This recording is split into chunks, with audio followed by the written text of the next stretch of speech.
Controle as suas emoções. Sim, controle as suas emoções antes mesmo que elas o controlem. Estou falando sério, meus queridos e minhas queridas. Estamos vivendo em um mundo onde, se você não controlar a sua emoção, se você não controlar os seus pensamentos, controlar aquilo que sai da sua boca, você acaba pecando. E quando eu digo pecando, é pecando mesmo.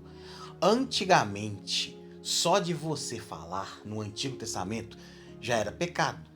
Com o véu se rasgando e Jesus Cristo entregando a vida dele por nós, hoje em dia, meu querido, só de você pensar você já pecou. E vai achando que não. Só de você pensar você pecou. Por isso, no dia de hoje, vamos tratar sobre isso. Controle as suas emoções e controle o seu pensamento. Por isso, desde já peço a você que se inscreva nesse canal, curta, comenta, compartilhe e envie para 10 pessoas que também precisam aprender a controlar as suas emoções para que eles não se percam. Porque hoje em dia tá muito, mas tá muito fácil a pessoa pecar, não se arrepender e achar que tá tudo certo. Só que não é assim que funciona, meu querido e minha querida. Se for para você fazer de acordo com o que o mundo aí fora faz, ele vai mandar você fazer, sabe o que? Ira, raiva, contenda, xingar palavrão, ficar nervoso ou até mesmo tentar contra a vida do seu irmão. Portanto, controle as suas emoções antes que elas o controlem em definitivo. Chega de ser marionete deste mundo. Chega de ser usado por Satanás para falar o que você não deveria nem falar e muito menos pensar. Ouça o que o grande rei filósofo, rei Salomão, escreveu em Provérbios 18:32. Melhor é o que tarda em irar-se do que o poderoso, e o que controla seu ânimo do que aquele que toma uma cidade. Salomão nos deixa muito claro neste provérbio a seguinte coisa: antes de você falar alguma coisa, de ter alguma reação, controle a sua língua e controle as suas emoções. Porque se você não controla a sua língua, você vai sair atirando dardos inflamados do inferno contra pessoas ou até mesmo contra você mesmo. Salomão fala abertamente: controle as suas emoções. E veja o que ele fala na parte B. E o que controla seu ânimo, ou seja, as suas emoções, é muito melhor do que aquele que toma uma cidade. Ou seja, Salomão está falando a seguinte coisa: se você é sábio, se você é um homem sábio, uma mulher sábia, você vai controlar as suas emoções, você não vai se irar. É mais fácil você se controlar do que tentar dominar uma cidade. É isso que Salomão está falando. E dominar uma cidade, meu querido e minha querida, se fosse nos tempos de hoje, é só você ver as guerras que estão pelo mundo afora. Há quanto tempo que tem guerras entre países que nunca chega ao final? Por isso que ele está falando: domine as suas emoções. Controlar as suas emoções é melhor que tentar dominar uma cidade. Jericó naquele tempo era uma cidade cujos muros eram tão altos e tão largos de parede que passava-se duas carruagens em cima das muralhas. Era como se fosse uma avenida larga. Você está entendendo? Quanto tempo que o povo andou em volta dos muros de Jericó? 7 longos dias. E depois, no último dia, o povo de Deus deu 7 voltas ao entorno daquele muro. Para você entender como aquela cidade era tão grande, para dar uma volta completa em torno de Jericó, segundo os historiadores, levava-se um dia. Agora você imagina para dar uma volta em torno daquela cidade. Foram 7 voltas. Quanto tempo mais o povo levou marchando sem parar? Por isso que eu te falo, controlar a sua emoção é melhor do que você controlar qualquer coisa nesse mundo. Não dá para você querer controlar o tempo, as estações do ano, Não dá para você controlar se vai chover, se vai sair um sol. Não dá para você controlar os pensamentos do seu amigo, do seu filho, da sua filha, da sua esposa, do seu esposo, mas você consegue se autocontrolar. A partir do momento que você começa a orar e falar assim: Deus, me dá sabedoria, me dá entendimento para que eu possa controlar as minhas emoções. Aí, meu querido, você começa a entrar diretamente no Santo dos Santos, onde o Altíssimo habita. E é lá que você deve estar, é lá que você deve morar. Emoções controladas atraem a presença de Deus. Emoções descontroladas afastam a presença do nosso Senhor. E se você já leu a Bíblia Sagrada, você vai entender a história que eu vou te falar agora. O rei Saul, já falei isso aqui em vídeos anteriores, estava em total desespero. Seus aliados não queriam apoiá-lo em nada. E o que aconteceu? Ele estava em desobediência à palavra do Senhor, porque Deus colocou Davi para ser rei. Então Saul resolveu ir atrás de Davi. Certa noite, sem que o povo soubesse, Saul saiu escondido, foi consultar uma médium. E esta médium, supostamente, entre aspas, invocou o espírito de Samuel. Só que não era o espírito de Samuel. Era um espírito maligno transfigurado na presença ali de Samuel.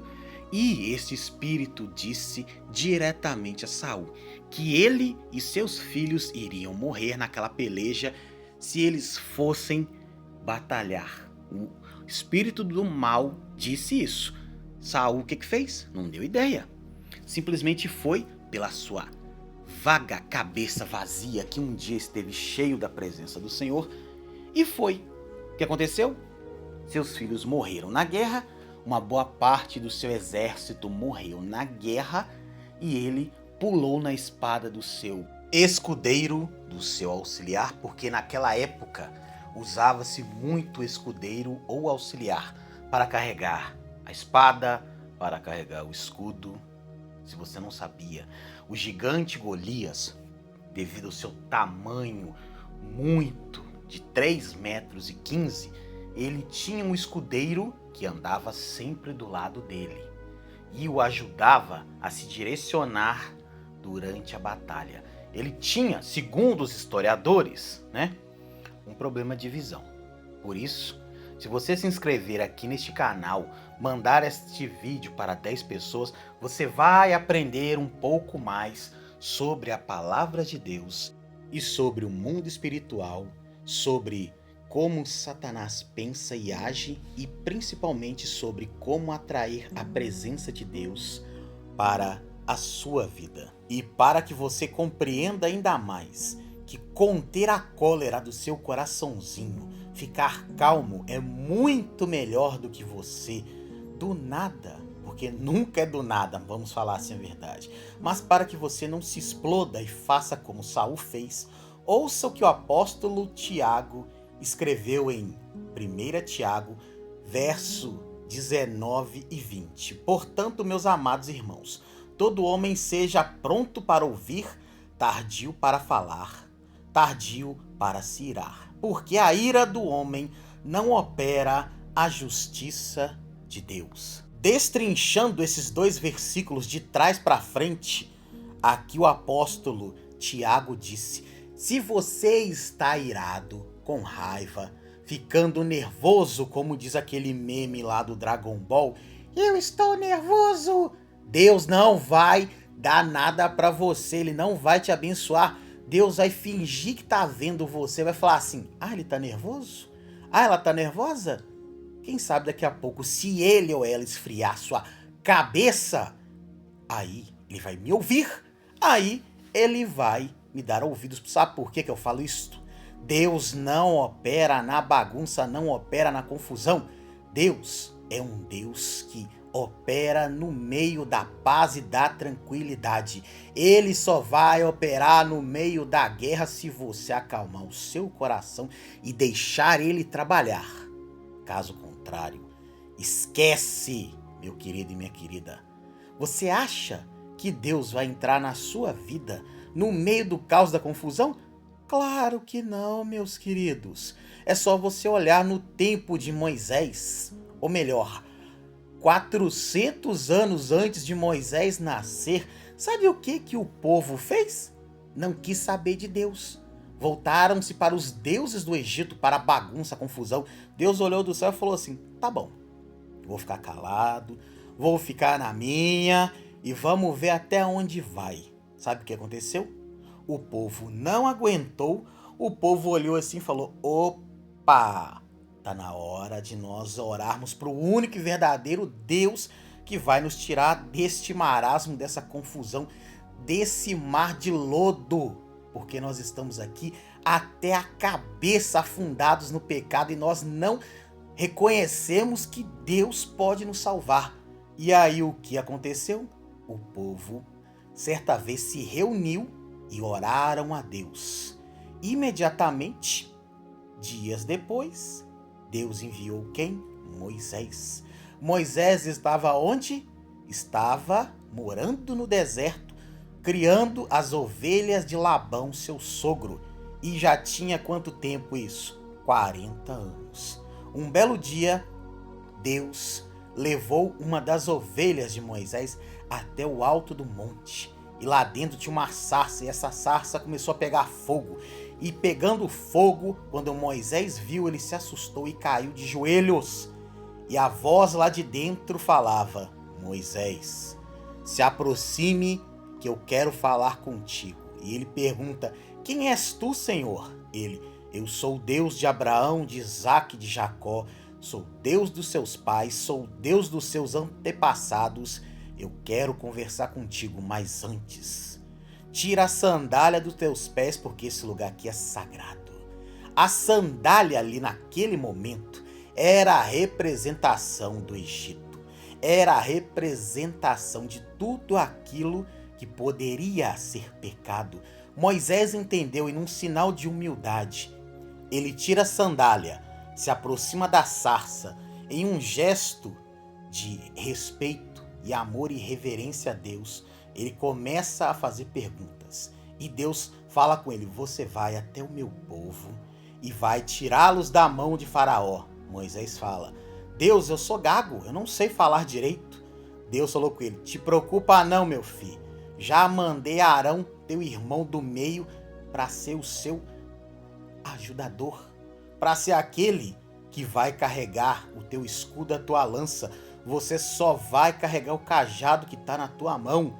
E quem vai falar vai ser Arão. Aí Moisés falou: tá, mas como eu sei que é o Senhor que está falando? E Deus falou com ele: ó, diga pro povo que o eu sou está mandando você ir tirá-los do Egito. E se Faraó não quiser, Deus falou com Moisés: pega teu cajado, Moisés, lança no chão. Imediatamente o cajado se transforma em uma serpente. Eu acredito que naquela época deveria ter sido uma mamba negra ou a king cobra, a serpente mais voraz e venenosa de todos os tempos, que inclusive, alguns dias depois, os homens de Faraó, seus magos, foram lá e criaram, dos seus colarzinhos, as famosas cobras corais. Porém, contudo, entretanto, a mamba cobra, Moisés só esticou a mão e adivinha, todas as cobras foram engolidas diante dos olhos de Faraó. Primeira coisa que Moisés fez foi jogar o cajado no chão. Então, lá no monte, Moisés ainda falou assim: Senhor, ainda estou com dúvida. E o que Deus fez? Deus falou com ele: põe a mão por dentro da tua veste. Moisés tirou, saiu como se fosse uma gosma, uma meleca. E Deus falou com ele: põe a mão de novo. E aí, aquela situação sumiu. E Moisés falou: então eu vou. E depois do que Moisés fez diante dos olhos de Faraó, todos nós sabemos que foram as 10 pragas do Egito. E a mais mortal de todas foi a última. Por quê? Porque Faraó deixou suas emoções entrarem no seu coraçãozinho, no seu coraçãozinho, e endureceu. Com isso custou todo o reino custou depois os seus soldados e custou a vida dos primogênitos do Egito, inclusive de seu filho. Amém? Por isso que eu te falo, controle as suas emoções. E para encerrarmos, já vamos orar. Voltando ali nos versículos de Tiago, o que ele fala? Apto para ouvir, ouça mais, tardio em irar-se, tá? E tardio mais ainda em falar. Se eu não estou enganado, um dos grandes filósofos do estoicismo chamado de Epicteto. E antes de você saber o que eu vou falar, se inscreva aqui no canal, curta, comenta e compartilha. Manda para 10 pessoas, tá? Epicteto dizia: temos 2 ouvidos e uma boca, ou seja, ouvimos mais do que falamos. Amém? Você tem 2 ouvidos para você ouvir muito mais e aprender muito mais do que você falar. Então entenda isto. Ouça mais e fale menos. Amém? Controle as suas emoções, controle a sua língua para você não explodir e não irradiar pecado, mas sim irradie a luz de Deus, para que outras pessoas também se aproximem de Deus. Por isso, neste momento, meu querido e minha querida, vamos orar. Vamos pedir a Deus que Ele nos dê sabedoria, temperança e que Ele controle em definitivo as nossas emoções para que juntos não possamos pecar mais. Nem contra nós, nem contra os nossos vizinhos, amigos, colegas de trabalho. Deus vai te dar uma mansidão e uma sabedoria que você, quando for irar, você vai pensar: isso vai me trazer o quê? Vai me trazer satisfação carnal ou vai me trazer uma satisfação espiritual? Se a resposta for uma satisfação carnal, não grite, não saia do eixo e não reclame. Só fale assim: Deus, coloque sobre mim a mansidão de Moisés. Amém? Oremos. Feche os seus olhos, você que pode. Pai, em nome de Jesus, derrama, Senhor, agora, em nome de Jesus, e que nunca mais saia de nós a mansidão de Moisés. Sim, Pai, em nome de Jesus Cristo. A intrepidez e os ouvidos sensíveis de Pedro, porque Pedro tinha ousadia para falar, mas Pedro tinha mais ousadia em ouvir aquilo que o Senhor ordenou para ele. E tudo aquilo que o Senhor ordenava, imediatamente Pedro ia lá e fazia. Se o Senhor está nos ordenando, feche a boca, fale menos, controle as suas emoções, assim o será em o nome de Jesus Cristo. Sim, Pai, nossas emoções têm que estar controladas pelo Senhor, não pela força do nosso braço, não por nós mesmos, porque nós somos falhos, fracos, pecadores e capazes de mentir. Já o Senhor não mente, o Senhor não engana ninguém e o Senhor é o nosso pastor e de nada teremos falta em nome de Jesus. Obrigado, Pai, por esta palavra poderosa que compartilhei com os irmãos no dia de hoje.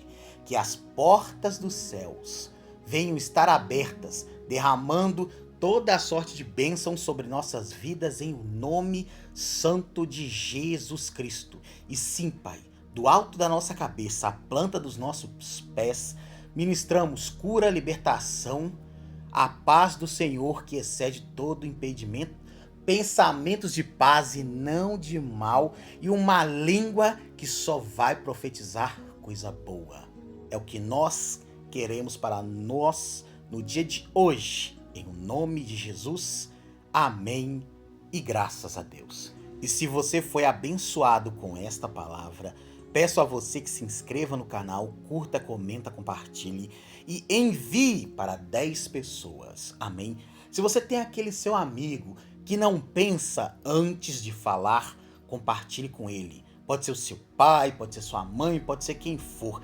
Mande nos grupos do WhatsApp, do Facebook, coloque no seu status do Instagram para que pessoas venham ver. Amém? Um grande abraço, fiquem todos com Deus. Até o próximo vídeo. Que Deus abençoe sua vida em o nome de Jesus Cristo.